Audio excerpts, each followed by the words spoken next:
Ici, nous allons conjuguer le verbe jouer, en anglais play, au présent et au passé. Nous allons commencer d'abord au présent, à toutes les formes. D'abord, à la forme affirmative. Lorsque vous dites I play, je joue. You play, tu joues. He plays, il joue. She plays, elle joue. It plays, c'est il ou elle, mais cela concerne les animaux, voire les objets. Mais si par exemple le chien ou le chat joue, vous allez dire it plays. Nous jouons, we play, nous jouons. You play, vous jouez. They play, il ou elle au pluriel, joue. They, ici, est valable pour il ou elle au pluriel, les deux pronoms.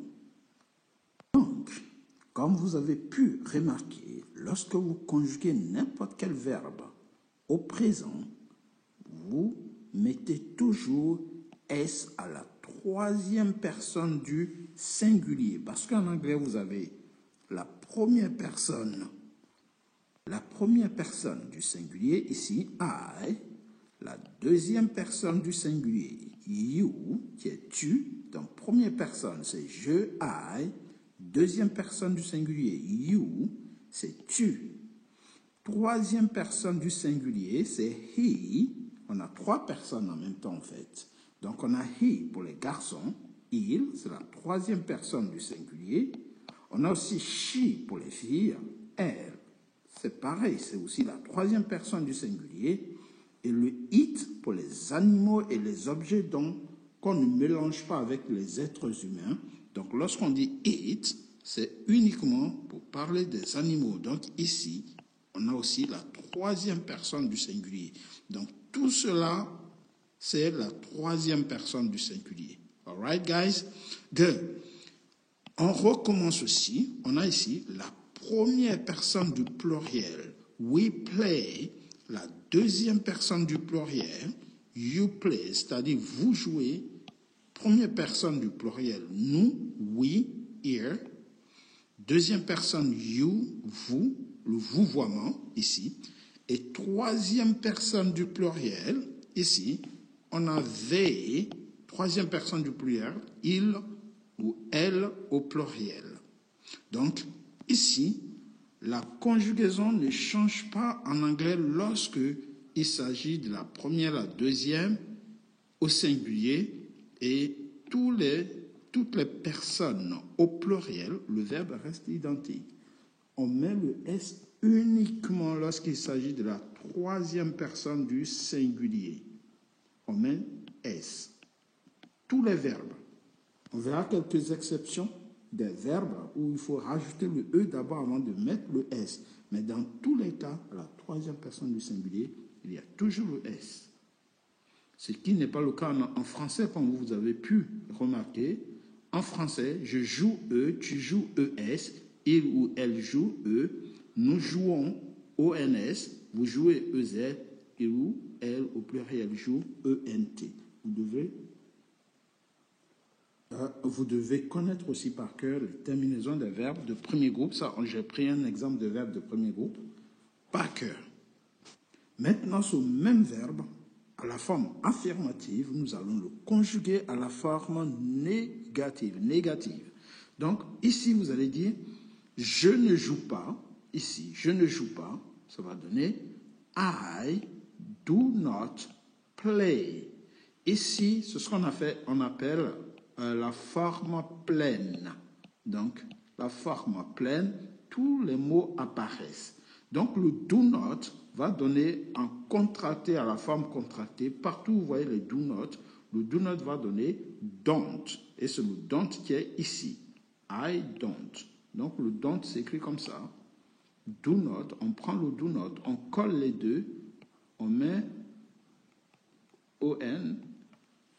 D-O-N apostrophe T. Et ça se prononce don't. Donc vous pouvez dire I do not play ou bien I don't play.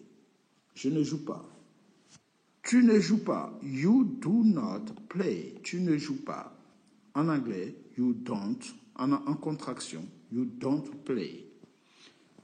Troisième personne du singulier, n'oubliez pas, je vous avais dit tout à l'heure qu'il faut toujours un S, mais sauf s'il y a un O.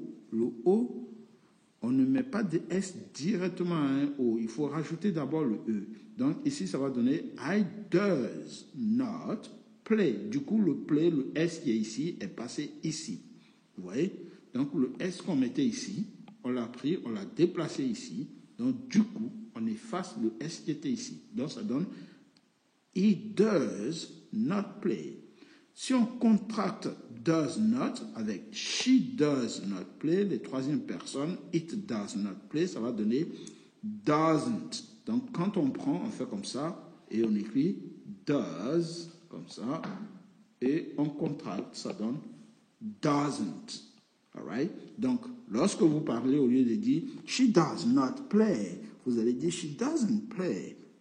It doesn't play. It doesn't play. Il ne joue pas. Elle ne joue pas.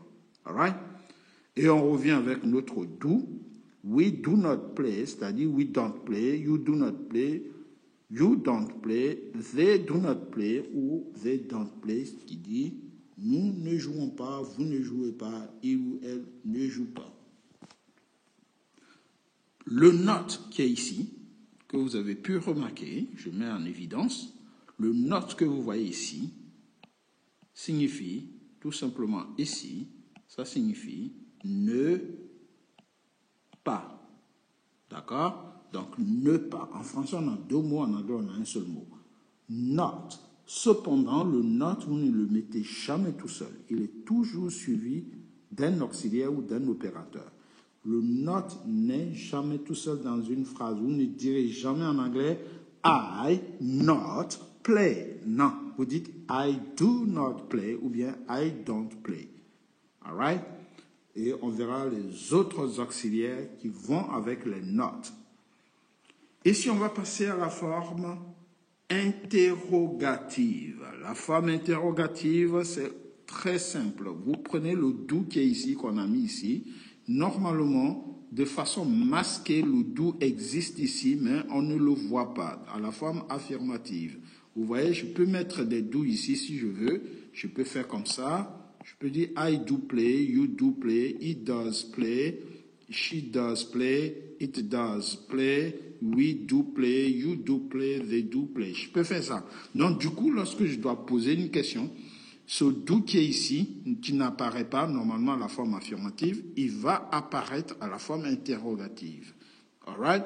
Mais à la forme affirmative ici, on ne le met pas parce on n'est pas obligé de le mettre. Et lorsqu'on le met, c'est une forme d'insistance. Si je dis à quelqu'un, I do play football, c'est comme si la personne doutait de ce que je lui dis. Donc, c'est une façon de dire, mais bien sûr que je joue au football. D'où l'inutilité parce qu'on ne parle pas tout le temps avec insistance. Donc, on retire le do. Sinon, normalement, il y a des do qui sont ici, okay, qu'on ne voit pas.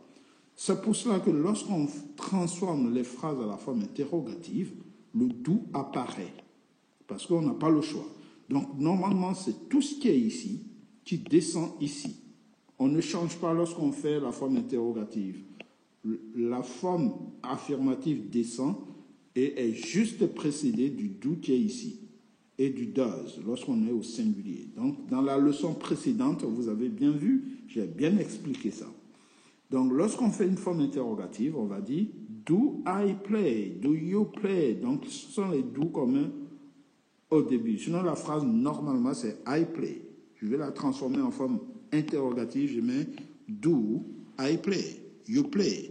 Do you play? Est-ce que tu joues? Et ça donne, le do ici, c'est un opérateur. Il signifie en français est-ce que. Vous voyez ici, est-ce que. Vous mettez est-ce que partout. Est-ce que je joue? Do I play with you? Est-ce que je joue avec vous? Do you play does he play? Est-ce qu'il joue? Donc, du coup, comme je vous ai expliqué tout à l'heure, le does ici, donc le play, le S qui était ici disparaît. C'est pour cela qu'on ne voit plus de S à la troisième personne du singulier, car le S s'est déplacé ici, tout simplement, comme vous pouvez le voir. Le S déplacé. Est-ce que nous jouons? Do we play? Do you play? Do they play? Dans n'importe quelle phrase, lorsque vous voulez faire la forme interrogative, vous prenez tout simplement le do, vous mettez au début avant de commencer votre phrase et vous avez la question. La forme interronégative, nous sommes maintenant ici à la quatrième partie. La forme interronégative s'est faite toujours avec la contraction de do not. Donc on met do not au début ici et ça va donner don't ou doesn't en fonction du sujet. Donc, est-ce que je ne joue pas? Don't I play? Donc la forme interronégative est utilisée régulièrement tout le temps.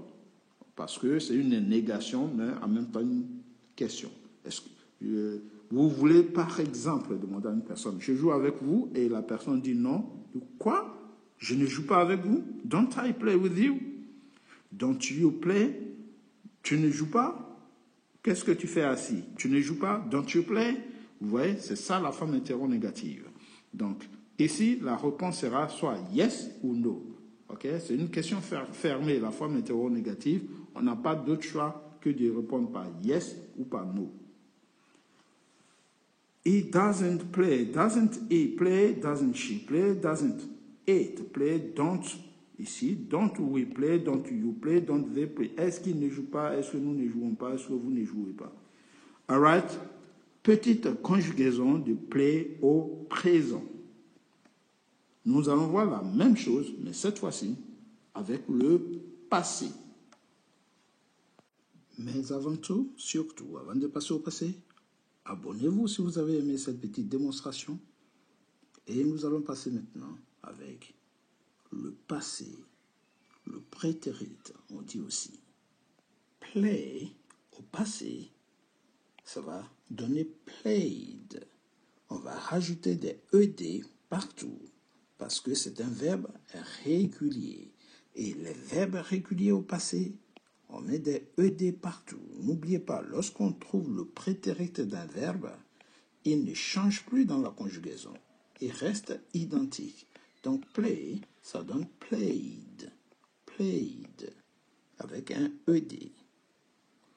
Donc, ici, ça va donner j'ai joué. I played. Tu as joué.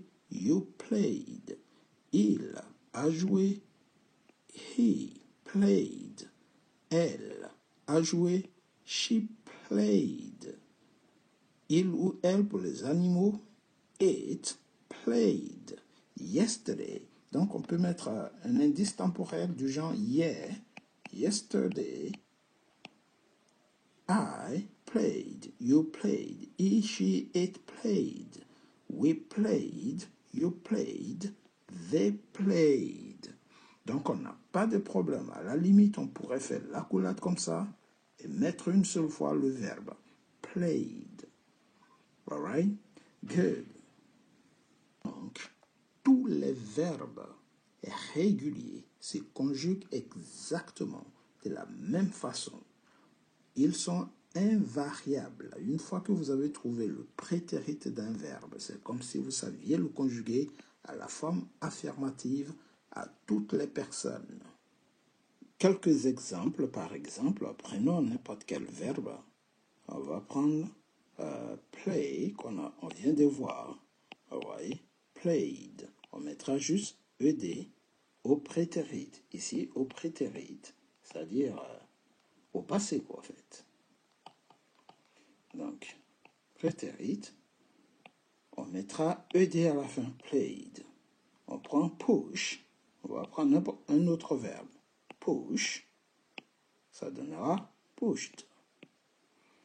On prend ici un autre verbe, arrive. Arrive, ça donnera au passé, arrived. Et ainsi de suite. Clean, cleaned. Open, opened. Close, closed. Vous voyez, pas besoin de les conjuguer une fois je connais le prétérit de n'importe quel verbe, il est valable à toutes les personnes. À toutes les personnes. La forme négative, on revient en arrière sur la forme négative, mais au passé toujours. Donc ici, pour conjuguer un verbe à la forme négative au passé, on utilise did plus not. Le not qui veut dire ne pas, comme on peut le voir ici. Ne pas, not.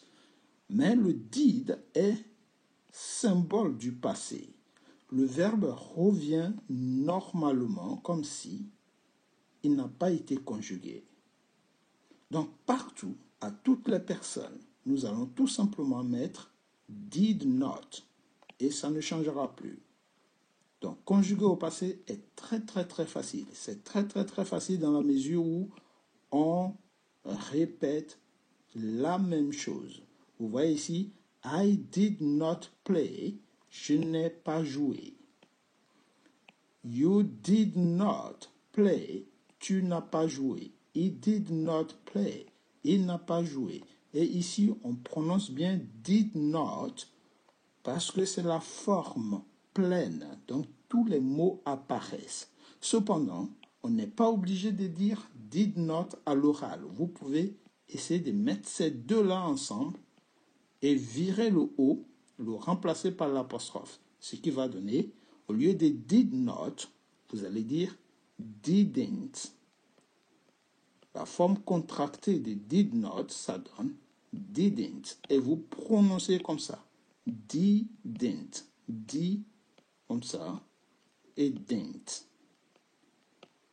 Didn't. Donc ça va donner I didn't, comme ici, comme on le voit ici d'ailleurs. Vous voyez? I didn't play. Je n'ai pas joué. You didn't play. Tu n'as pas joué. He didn't, ou he did not play. Il n'a pas joué. She did not, ou bien si vous voulez, she didn't play. Elle n'a pas joué. Donc ici, les did not peut devenir des didn't. On passe ici à la forme interrogative. Mais n'oubliez pas, le not ici apparaît.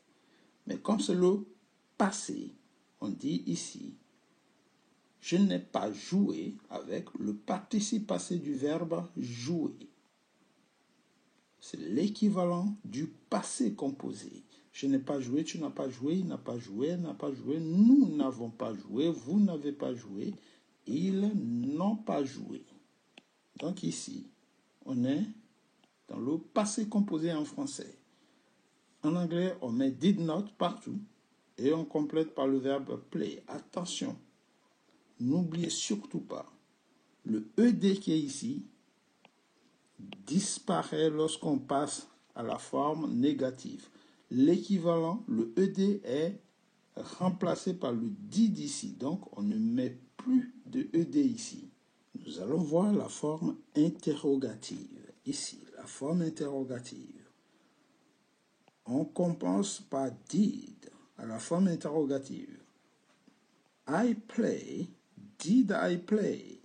Donc, si vous retirez le did qui est au début ici, c'est comme si vous étiez au présent à la forme affirmative au présent. Je fais marche arrière. Regardez, I play que vous avez ici, il suffit qu'au passé, vous gardez la même forme et vous mettez des did au début et vous retrouvez à la forme interrogative au passé. Exactement la même chose. Donc, lorsqu'on pose la question au passé, as-tu vu, as-tu joué hier? Est-ce que tu as joué avec l'équipe? On va dire, yesterday, did you play with the team? Donc, on met le point d'interrogation. Vous voyez?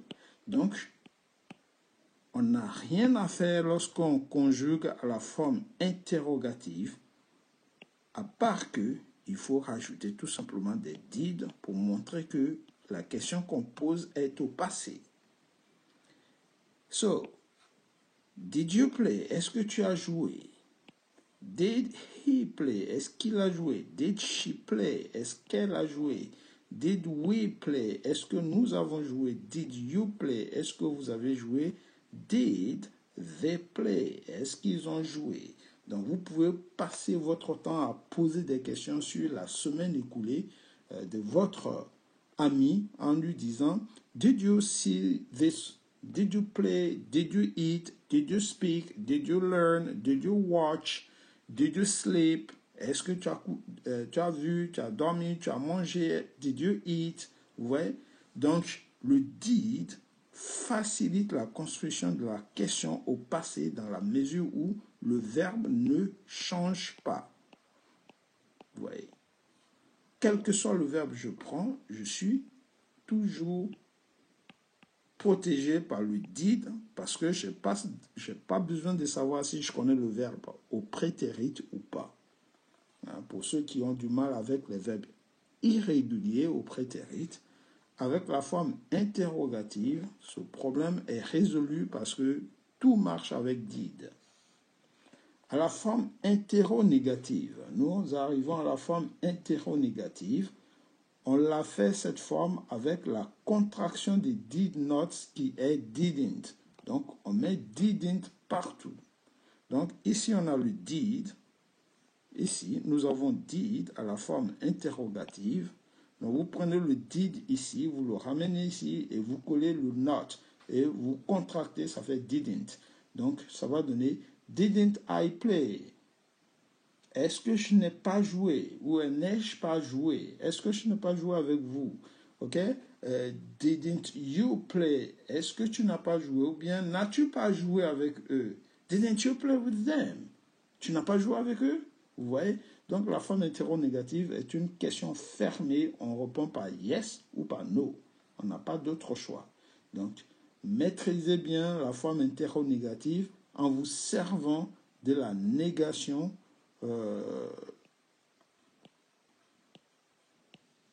ici, de l'opérateur à la forme négative. Vous le mettez au début et vous reprenez votre phrase telle qu'elle est. I play, you play. Donc ici et ici, c'est la même chose. Donc quand on regarde bien, à part la forme affirmative, où le verbe est différent parce qu'on rajoute des ED, à part ici, vous allez vous apercevoir que lorsqu'on conjugue au passé, tous les verbes reviennent à la forme verbale, c'est-à-dire les ED, et si c'est un autre verbe irrégulier, le prétérit disparaît et est représenté par le did partout. Donc, ici, quelles que soient les phrases, dès que vous voyez did, automatiquement, vous savez que la phrase est au passé. Ne cherchez pas, ne vous focalisez pas sur le verbe ici en lui-même, mais plutôt sur ici, sur les did, ici, sur les did. Ce sont les did qui symbolisent le passé, pas le verbe en lui-même. Sinon, vous allez vous tromper. Ici, le verbe ne change plus. Le verbe ne change plus. Vous avez play 1, play 2, play 3. Il ne change pas. Par contre, vous avez des did partout. Did ici, did ici, did ici. Donc, ce sont les did qui montrent les différentes formes. Le seul endroit où le did n'apparaît pas, c'est la forme affirmative. Et ça, j'insiste là-dessus. Alright, guys? Good. Exercice. Vous voyez ici, I played. Now, I played. On va mettre à la forme négative, ça va donner I didn't play. Le played est remplacé par play. You pushed. Ici, you pushed. Ça va donner you didn't push. All right. It arrived. It didn't. On met le didn't et on remet notre arrive. We cleaned. Nous n'avons pas nettoyé. We didn't clean. Vous voyez, le ED disparaît. Donc, au lieu de mettre des didn't partout, je fais tout simplement l'accolade. Je mets là le didn't pour montrer que il ne change pas, quelle que soit la personne. Et je rajoute n'importe quel verbe qui sera à la forme négative au passé. Donc ici, je n'ai pas joué, je n'ai pas poussé, je ne suis pas arrivé, je n'ai pas nettoyé. Ici, on prend que la première personne. Maintenant, je vais transformer ça à la forme négative. Je vais mettre ici, partout. Je fais la même chose. Je mets did partout, ici. Et ça va donner did I play? Est-ce que j'ai joué?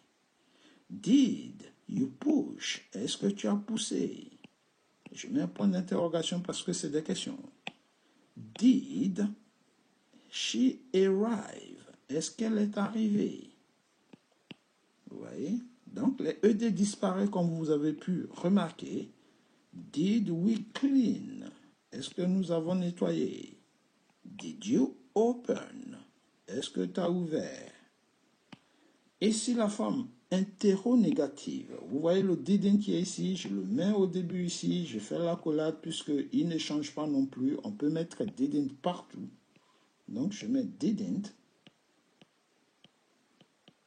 Et je mets tout simplement didn't I play?